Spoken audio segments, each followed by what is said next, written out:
안녕하세요, 여러분. 사회생활 하다 보면 여러 유혹이나 기회를 만나잖아요. 근데 이걸 어떻게 봐야 할까요?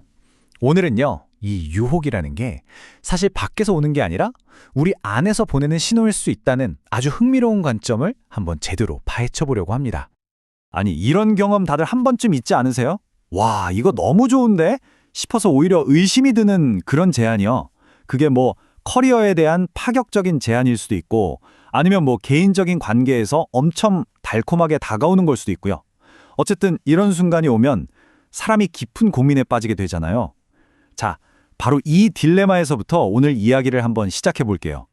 네, 그래서 오늘은요, 이런 흐름으로 이야기를 해볼 거예요.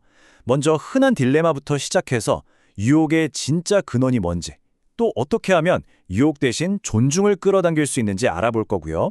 그리고 삶이 우리에게 보내는 시험의 의미, 마지막으로 두부가 아닌 벽돌 위에 서란한 비유가 뭘 뜻하는지까지 차근차근 따라가 보겠습니다. 자, 그럼 첫 번째 이야기부터 시작해 볼까요? 바로 흔한 사회적 딜레마입니다. 우리가 살다 보면 정말 솔깃한 제안들을 계속 만나게 되잖아요. 근데 이게 왜 우리한테 딜레마가 되는지 그걸 먼저 짚어볼게요. 사실 뭐 이런 유혹적인 상황들, 사회생활 하다 보면 꽤 흔한 일이죠. 자연스러운 일부예요. 그런데 오늘 우리가 살펴볼 관점은 좀 다릅니다.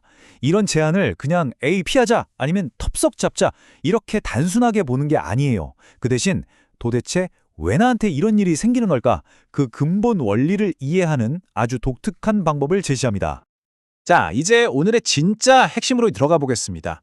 유혹의 근원, 이게 어디서 오는 걸까요? 아마 여러분이 지금까지 생각했던 것과는 완전히 다른, 어쩌면 좀 도발적으로 들릴 수도 있는 그런 이야기입니다. 보통 우리는 유혹이라고 하면 저기 밖에서 누군가 나를 꼬드기는 거라고 생각하잖아요. 외부의 힘이라고요. 근데 오늘 우리가 볼 관점은요, 이걸 완전히 뒤집습니다. 유혹은 밖에서 오는 게 아니라 바로 나 자신의 내면 상태가 마치 자석처럼 그런 상황을 끌어당긴다는 거예요. 이 문장 정말 강력하지 않나요? 당신이 유혹을 받고 있다면 그건 당신이 유혹하는 사람을 끌어당긴 거다. 이게 무슨 말이냐면 결국 모든 원인이 나한테 있다는 거예요. 내가 나도 모르게 무의식적으로 저는 유혹당할 준비가 되어 있습니다 하는 그런 사람처럼 행동하거나 그런 기운을 풍기고 있을 때 마치 제가 신호를 보낸 것처럼 딱 하고 유혹하는 사람이 내 앞에 나타난다는 거죠. 아니 근데 왜 이런 일이 벌어지는 걸까요? 도대체 어떤 내면의 상태가 뭘 끌어당긴다는 건지 그 원리 뒤에 숨겨진 이유를 한번 자세히 들여다보겠습니다. 우리가 뿜어내는 에너지를 크게 두 가지로 나눠볼 수 있어요. 하나는 자꾸 밖에서 인정을 받으려고 하거나 다른 사람한테 뭘 얻으려는 마음, 그리고 다른 하나는 그냥 묵묵히 내 할 일, 내 역할에 집중하는 마음입니다. 자, 여기서 전자는 기회를 노리는 사람들의 접근, 즉 유혹을 끌어당기고요. 후자는 오히려 존중과 진짜 응원을 끌어당긴다고 해요. 이게 좀 추상적으로 들릴 수 있으니까 구체적인 그림을 한번 그려볼까요? 여러분, 주변에 이런 사람 한 명쯤 떠올려 보세요. 누가 보든 말든 주변 시선 신경 안 쓰고 그냥 자기 공부나 일에 완전히 몰두하고 있는 사람이요. 바로 그거예요. 그렇게 자기 일에 푹 빠져 있는 모습은요, 그 자체로 뭔가 아우라가 있잖아요. 빛이 나죠? 다른 사람들이 그 모습을 보면 어때요? 저 사람은 함부로 대하면 안 되겠다 싶거나 오히려 와, 진짜 멋있다, 도와주고 싶다 이런 마음이 들죠? 바로 이게 유혹은 자연스럽게 튕겨내고 진짜 좋은 관계, 긍정적인 기운을 끌어당기는 힘이라는 겁니다. 자, 여기서 한 단계 더 깊이 들어가 볼게요. 이제부터 유혹을 그냥 나쁜 거라고만 보지 않을 거예요. 이걸 나 자신을 점검해 볼 수 있는 일종의 시험으로 보는 관점을 소개해 드릴게요.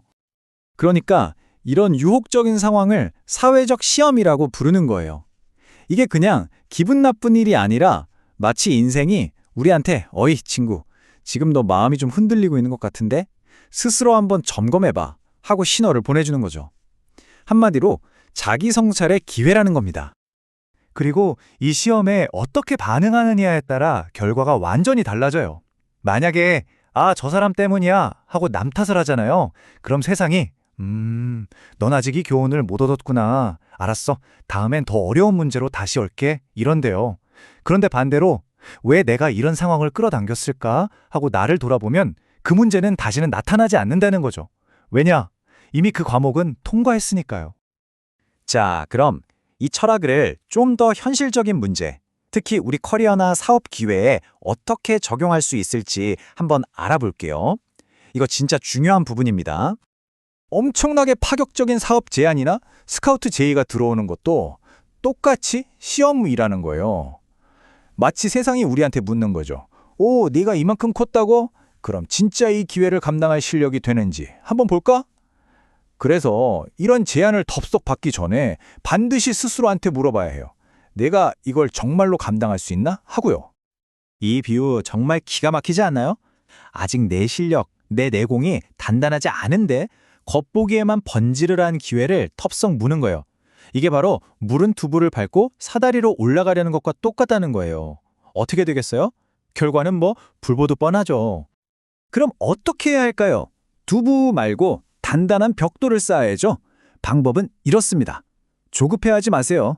그냥 지금 내가 서 있는 이 자리에서 하는 일부터 완벽하게 마스터하는 겁니다. 그렇게 차곡차곡 쌓아 올린 진짜 실력, 평판, 이런 것들이 바로 단단한 벽돌이 되는 거고요. 그 벽돌을 밟고 올라서야 안정적으로 자신감 있게 다음 단계로 갈 수 있다는 거죠. 자, 이제 오늘 이야기의 핵심을 담은 마지막 질문을 여러분께 던져보려고 합니다. 다음에 여러분 앞에 정말 너무나도 달콤한 유혹적인 제안이 나타났을 때 여러분은 밖을 보면서 저 사람 때문에 라고 탓하시겠어요? 아니면 안을 보면서 왜 나에게 이런 일이 생겼을까? 그 원인을 찾으시겠어요? 이 질문에 대한 여러분의 답이 아마 앞으로의 성장을 결정하게 될 겁니다.